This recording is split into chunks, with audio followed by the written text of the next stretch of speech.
ପିଲାମାନେ ମୁଁ ଡକ୍ଟର ମାନସ କୁମାର ଦାସ ମୋର ଏଇ ଜିକେ କ୍ଲାସ୍ ବା ଜେନେରାଲ ନଲେଜ କ୍ଲାସ୍କୁ ତୁମମାନଙ୍କୁ ସ୍ୱାଗତ କରୁଛି।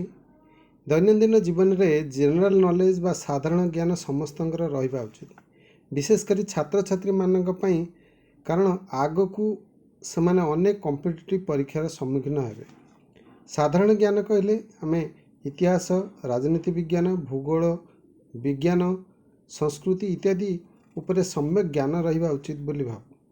ଭବିଷ୍ୟତରେ ଆମେ ସମସ୍ତ କମ୍ପିଟିଟିଭ୍ ପରୀକ୍ଷାରେ ଜିକେ ବିଷୟରେ ପରୀକ୍ଷା ଦେବା, ତେଣୁ ଆଜିଠାରୁ କାହିଁକି ପ୍ରିପେୟାର ନ ହେବା, କାରଣ ଏବେଠାରୁ ପ୍ରିପେୟାର ହେଲେ ତୁମେ ଆଗକୁ ପରୀକ୍ଷାରେ ଭଲ କରିପାରିବ।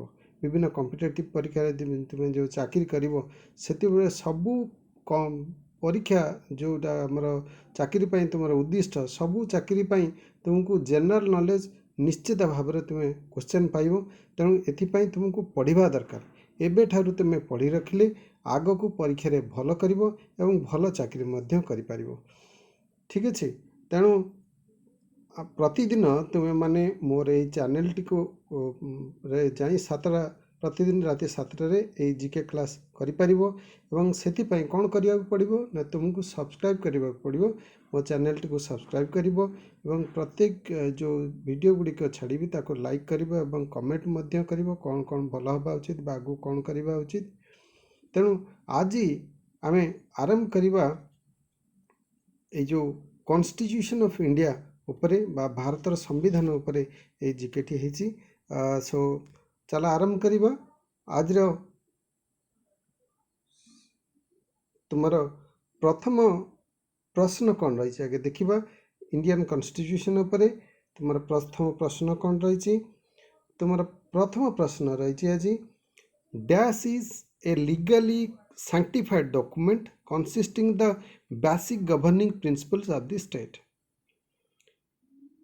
Dash is ଆଉ ଥରେ କ୍ୱେଶ୍ଚନଟି ପଢ଼ି ରଖୁଛି। Dash is a legally sanctified document consisting the basic governing principles of the state. ଗୋଟିଏ ରାଜ୍ୟର ବା ଗୋଟିଏ ଦେଶର ସମସ୍ତ ଯେଉଁ ମୌଳିକ ବିଧି ବ୍ୟବସ୍ଥା ବା ସରକାର ଚଳାଇବା ପାଇଁ ଯେଉଁ ନୀତି ନିୟମ, ଯାହାକି ନିୟମ ଆଇନ ଦ୍ୱାରା ଅନୁମୋଦିତ ହୋଇଛି, ସେଇ ଡକୁମେଣ୍ଟଟିକୁ ବା ସେଇ ଦସ୍ତାବିଜଟିକୁ କ'ଣ କୁହାଯିବ? ଠିକ୍ ଅଛି, ବା ସେ ଦସ୍ତାବିଜକୁ ଆମେ କ'ଣ କହିବୁ? ତାହେଲେ ସଠିକ୍ ଉତ୍ତରଟି କ'ଣ ପିଲା? ସଠିକ୍ ଉତ୍ତରଟି ପାଇଁ ତୁମର ଅପସନ୍ କ'ଣ ଅଛି ଆମେ ଦେଖିବା।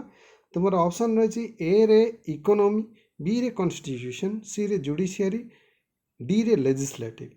ତାହେଲେ ସଠିକ୍ ଉତ୍ତରଟି କ'ଣ ହେବ ପିଲା? କିଏ କହିପାରିବ ସଠିକ୍ ଉତ୍ତର? ସଠିକ୍ ଉତ୍ତରଟି ହେଉଛି ତୁମର ବି, କନଷ୍ଟିଟ୍ୟୁସନ୍। ଠିକ୍ ଅଛି, constitution is a legally sanctified document consisting of the basic governing principles of the state. ଠିକ୍ ଅଛି, ଆମେ ପରବର୍ତ୍ତୀ ପ୍ରଶ୍ନକୁ ଯିବା। ପରବର୍ତ୍ତୀ ପ୍ରଶ୍ନଟି ତୁମର ରହିଛି, dash is considered as the father of Indian constitution. ଭାରତୀୟ ସମ୍ବିଧାନର ଜନକ ବୋଲି କାହାକୁ ବିବେଚନା କରାଯାଏ? ଆଉ ଥରେ ପ୍ରଶ୍ନଟି କହି ରଖୁଛି, ଭାରତର ସମ୍ବିଧାନର ଜନକ ବୋଲି କାହାକୁ ବିବେଚନା କରାଯାଏ? ତୁମର ସଠିକ୍ ଉତ୍ତରଟି କ'ଣ ପିଲା? କିଏ କହିପାରିବ ସଠିକ୍ ଉତ୍ତର? ସଠିକ୍ ଉତ୍ତରଟି ହେଉଛି ତୁମର ସଠିକ୍ ଉତ୍ତର ଜାଣିବା ପାଇଁ ତୁମର ଅପସନ୍ କ'ଣ ରହୁଛି ଆଗେ ଦେଖିବା। ଏରେ ରହୁଛି B.R. ଆମ୍ବେଦକର, ବିରେ ରହୁଛି S.R. ଆମ୍ବେଦକର, ସିରେ ରହୁଛି S.R. ପଟେଲ, ଡିରେ ରହୁଛି J. ନେହେରୁ। ତାହେଲେ ସଠିକ୍ ଉତ୍ତରଟି କ'ଣ ହେବ ପିଲା? କାହାକୁ ଆମେ ଭାରତର ସମ୍ବିଧାନର ଜନକ ବୋଲି ବିବେଚନା କରୁ? ସଠିକ୍ ଉତ୍ତରଟି ତୁମର ହେଉଛି ଏ, B.R. Ambedkar. B.R. ଆମ୍ବେଦକରଙ୍କୁ, doctor B.R. ଆମ୍ବେଦକରଙ୍କୁ ଆମେ ଭାରତର ସମ୍ବିଧାନର ଜନକ ବୋଲି କହୁ। ପରବର୍ତ୍ତୀ ପ୍ରଶ୍ନକୁ ଯିବା। ପରବର୍ତ୍ତୀ ପ୍ରଶ୍ନଟି ତୁମର ରହୁଛି କ'ଣ ନା, constitution serves as the fundamental law of a dash. ଗୋଟେ ସମ୍ବିଧାନ କାହାର ମୌଳିକ ନିୟମ ବୋଲି ଦର୍ଶାଇଥାଏ? ଠିକ୍ ଅଛି, ଗୋଟେ ସମ୍ବିଧାନ କାହାର ଗୋଟେ ମୌଳିକ ନିୟମ ବୋଲି ଦର୍ଶାଇଥାଏ ବା ଆମର ସେବା ଯୋଗାଇଥାଏ? ତାହେଲେ ସଠିକ୍ ଉତ୍ତରଟି କ'ଣ ହେବ? ସଠିକ୍ ଉତ୍ତର ପାଇଁ ତୁମର ଅପସନ୍ କ'ଣ ରହିଲା? ଏରେ ରହିଲା ଭିଲେଜ୍, ବିରେ ରହିଲା ଡିଷ୍ଟ୍ରିକ୍ଟ, ସିରେ ରହିଲା କଣ୍ଟ୍ରି, ଡିରେ ନନ୍ ଅଫ୍ ଦି ଏଭବ୍। ତାହେଲେ ସଠିକ୍ ଉତ୍ତରଟି କ'ଣ ହେବ ପିଲାଏ? ସଠିକ୍ ଉତ୍ତରଟି ତୁମର ହେଉଛି ସି, କଣ୍ଟ୍ରି। ଠିକ୍ ଅଛି, constitution serves as the fundamental law of a country. ଗୋଟିଏ ଦେଶର माने जो फंडामेंटाल लॉ भाव रे एटा काम करे बा मौलिक नियम भाव रे एटा काम करे। ठीक अच्छे आम परवर्ती प्रश्न को जीवा। परवर्ती प्रश्नटी कौन अच्छे देखा। परवर्ती प्रश्नटी तुम अच्छी the British constitution is an dash constitution. आउ थे प्रश्नटी कही रखुची the British constitution is an dash constitution.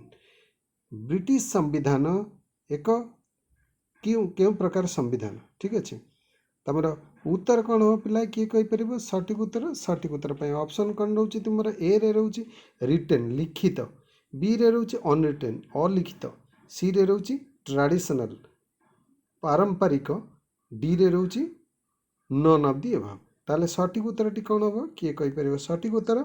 सठिक उत्तरटी हूँ B unwritten. The British constitution is an unwritten constitution. ताकर ब्रिटिश तार गोटे अलिखित कन्स्टिट्यूशन बा संविधान रही। परवर्ती प्रश्न को आम जा। परवर्ती प्रश्नटी कौन रोचे तुम the Indian administrative structure is largely A legacy of the dash rule. भारतीय जो शासन व्यवस्था रही शासन तंत्र रही ताहा विशेषकर कहार गोटे लिगेसी बा का द्वारा यहाँ आमर प्रस्तुत होती। सो सठिक उत्तरटी कौन हो पिला। सठिक उत्तर तुम ऑप्शन कौन रोचे ए रे रोचे मोगल, बी रे रोचे सुल्तानेट, सी रे रोचे एंशिएंट, बी रे रोचे ब्रिटिश, डी रे रोचे ब्रिटिश।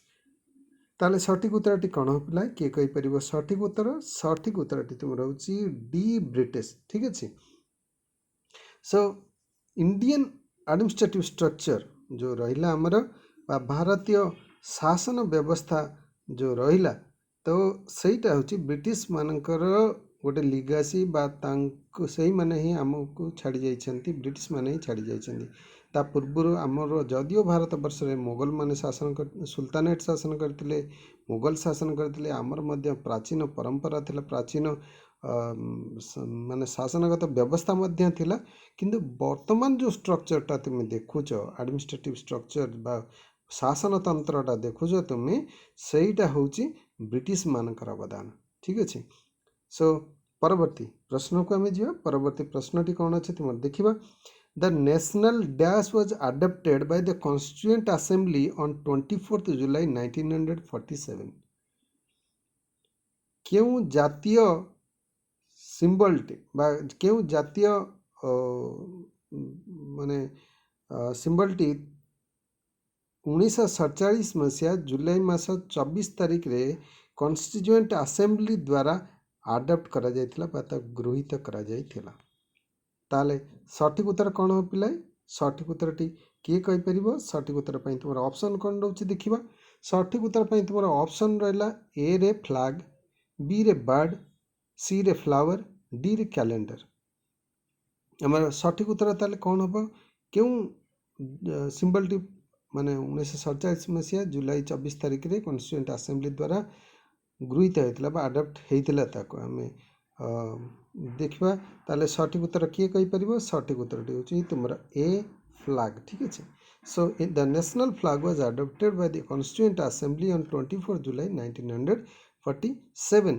ठीक अच्छे परवर्ती प्रश्न को जीवा। परवर्ती प्रश्नटी कौन रही देखा the east India company rule in India was from 1757 to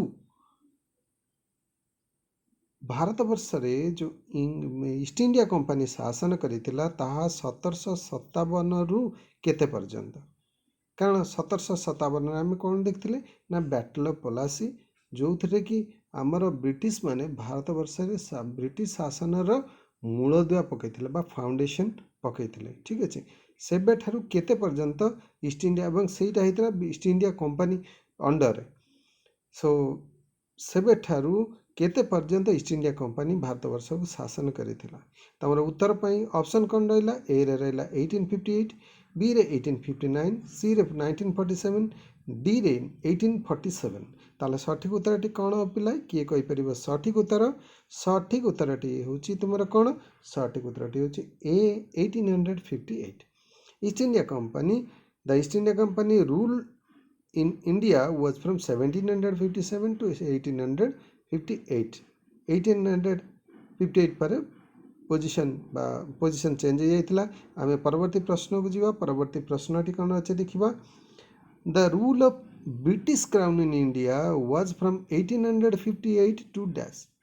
जो तापर जो ब्रिटिश क्राउन नेला बा ब्रिटिश राजतंत्र जो शासन भार नेला ताहा केबे ठारू केबे पर्यंत थिला। ठीक अच्छे, ताहा 1858 रु केबे केते पर्यंत थिला। ताले सठिक उत्तर कौन हो पिलाए। सठिक उत्तर टी किए कहि परिबो। सठिक उत्तर पई तुम ऑप्शन कौन अछि आगे देखिबा।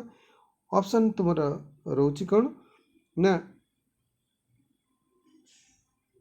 ए रे रोची 1757, बी रे रोची 1890, सी रे रोची 1935 आउ डी रे रोची 1947। ताले सठिक उत्तर टी कौन हो पिलाए। सठिक उत्तर टी तुम रोची डी 1947। ठीक अच्छे। सो 1858 रु 1947 मसीहा पर्यंत ब्रिटिश क्राउन अंडर रे थिला भारतर शासन डोरी। ठीक अच्छे, आमे परवर्ती प्रश्न को जीवा। परवर्ती प्रश्नटी कौन अच्छी देखिबा। परवर्ती प्रश्नटी रोची the regulating act of dash was the first step taken by the British government to control East India Company. भारत रे ईस्ट इंडिया कंपनी रा शासन व्यवस्था को नियंत्रण करने पाई ब्रिटिश सरकार प्रथमे जो पदक्षेप स्वरूप क्यों प्रथम पदक्षेप नहीं थिले एवं ये जो रेगुलेटिंग एक्ट आनी सेटा केबे आनी। ठीक अच्छे, ताले तुम सठिक उत्तर कौन हो पिलाए। सठिक उत्तर तुम ऑप्शन कौन नौ देखा। ए रे रहा तुम 1773, बी रे रहा 1776, सी रे रहा 1775, डी रे कौन रहा 1774। ठीक अच्छे, ताले सठिक उत्तर कौन हो पिलाए। सठिक उत्तर तुम होची ए 1773। The Regulating Act of 1773 was the first step taken by the British government to control East India Company। ठीक अच्छे, आमे परवर्ती प्रश्न को जीवा। परवर्ती प्रश्नटी कौन अच्छी तुम देखिबा। परवर्ती प्रश्नटी होची the first governor general of Bengal was dash. आउ थर प्रश्नटी पढ़ी रखुची the first governor general of Bengal was dash. किए बेंगल रो प्रथम गवर्नर जनरल थिले। ठीक अच्छे, किए बेंगल प्रथम गवर्नर जनरल थिले। ठीक अच्छे, आमर उत्तर कौन हो पिलाए किए कहि परिबो। सठिक उत्तर टी कौन हो। सठिक उत्तर पे ऑप्शन कौन तुम रोचे देखिबा। सठिक उत्तर पे ऑप्शन कौन रहा। ए रे रहा वारेन हेस्टिंग्स, बी रे रॉबर्ट क्लाइव, सी रे लॉर्ड वेल्सली, डी रे नन ऑफ द अबव। ताले सठिक उत्तर कौन हो किए कहि परिबो। सठिक उत्तर टी होचे तुमर A Warren Hastings. So Warren Hastings was the first governor general of Bengal. ठीक अच्छे, आमे परवर्ती प्रश्न को जीवा। परवर्ती प्रश्नटी कौन रही तुम देखिबा। परवर्ती प्रश्नटी तुम रोची the dash is the national song of India. भारतर जातीय संगीत कौन अटे। ठीक अच्छे, भारतर जातीय संगीत कौन अटे किए कहि परिबो। सठिक उत्तर एटा बहुत इजी क्वेश्चन, सहजिया क्वेश्चन टे नहीं कहि परिबो तुमे निश्चित भाव में देखिए। आम ताले ऑप्शन कौन रहा। ऑप्शन रहा ए रे जनगण मन, बी रे रहा वंदे मातरम, सी रे रहा सर्वेशाम नौ जननी भारत, डी रे रहा कौन नन ऑफ द अबव। ताले सठिक उत्तर टी कौन हो पिलाए किए कहि परिबो। सठिक उत्तर बहुत सहजिया क्वेश्चन निश्चय कहि परिबो। सठिक उत्तर टी तुम होची बी वंदे मातरम। ठीक अच्छे, वंदे मातरम बंकिम चंद्र चट्टोपाध्याय बंकिम चंद्र चटर्जी मध्य केते जगह लिखाई। बंकिम चंद्र ही जो वंदे मातरम संगीत लिखिथिले एवं तत्कालीन स्वाधीनता संग्राम समय रे यह एक प्रमुख संगीत थिला एवं प्रत्येक स्वाधीनता संग्रामी ये वंदे मातरम गीत गाई गाई भारतर मुक्ति संग्राम रे झांस देउथिले। ठीक अच्छे, सो आमर परवर्ती प्रश्न को जीवा। परवर्ती प्रश्नटी कौन रोचे तुम देखा। परवर्ती प्रश्न रोची dash is our national anthem. Dash is our national आंथम।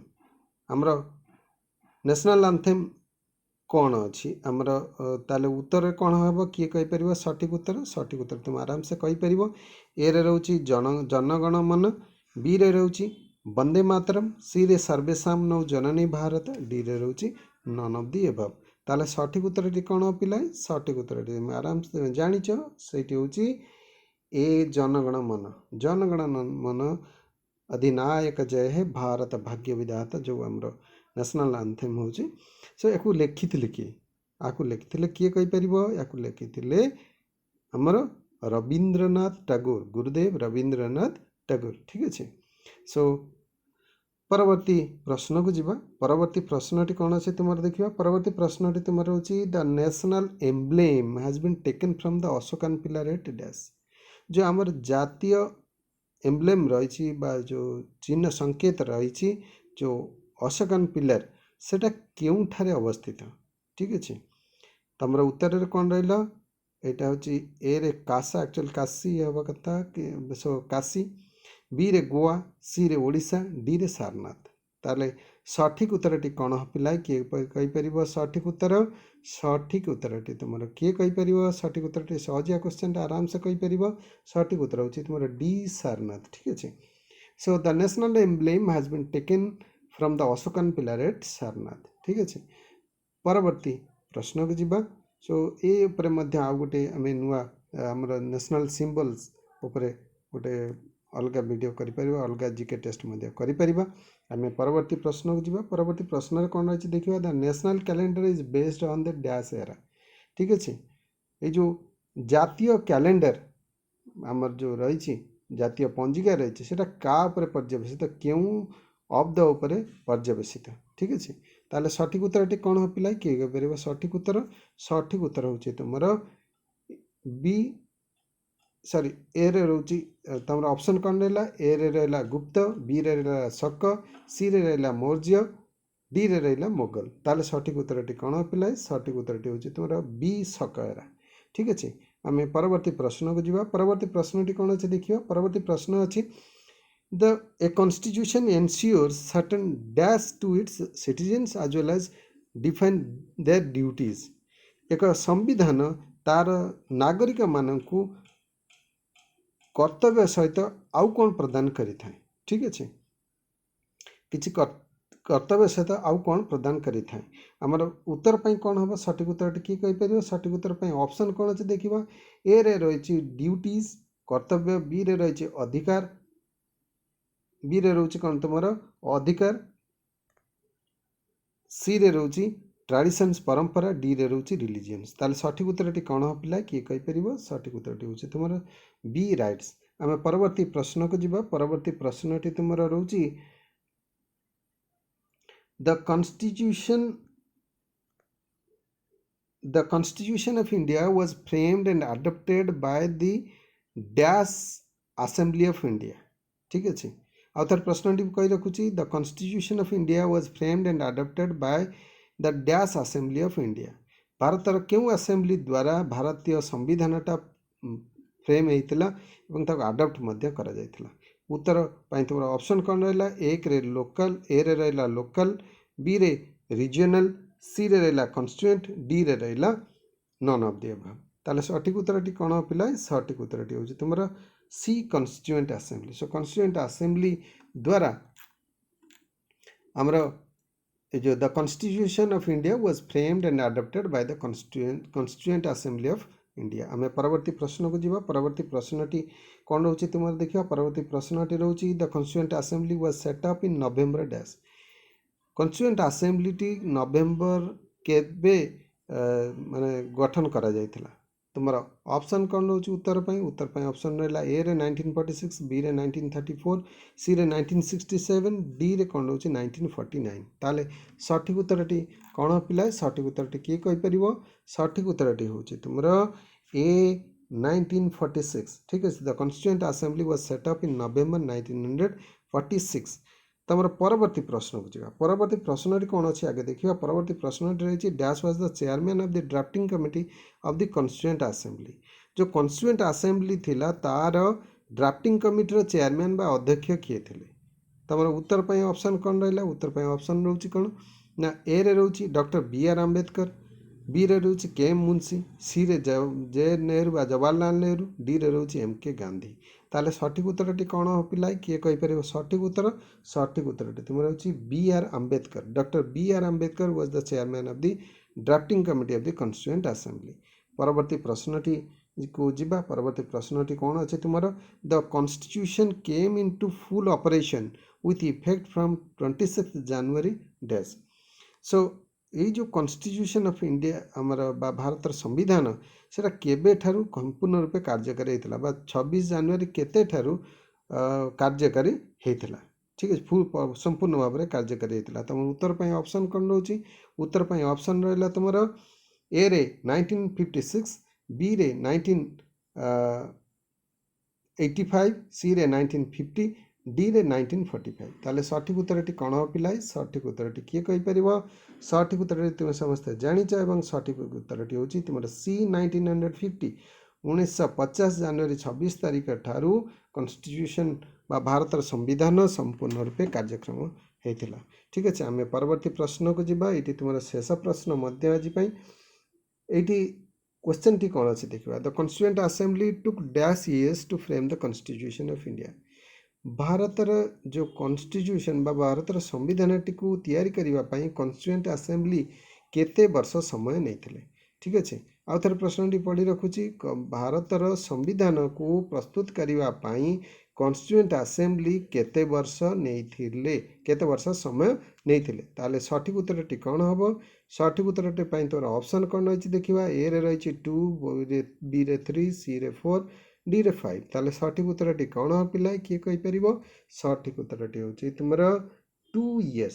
ठीक अच्छे, the constituent assembly took 2 years, 11 months and 18 days to frame the constitution of India at the cost of the exchequer of 6.4 crore। ठीक अच्छे, so anyway आज सहित आज ये question सहित तुम जीके क्वेश्चन सरला। पुणी आउ गोटे नुआ वीडियो सहित नुआ जीके क्वेश्चन नहीं तुम पाखक आसबि।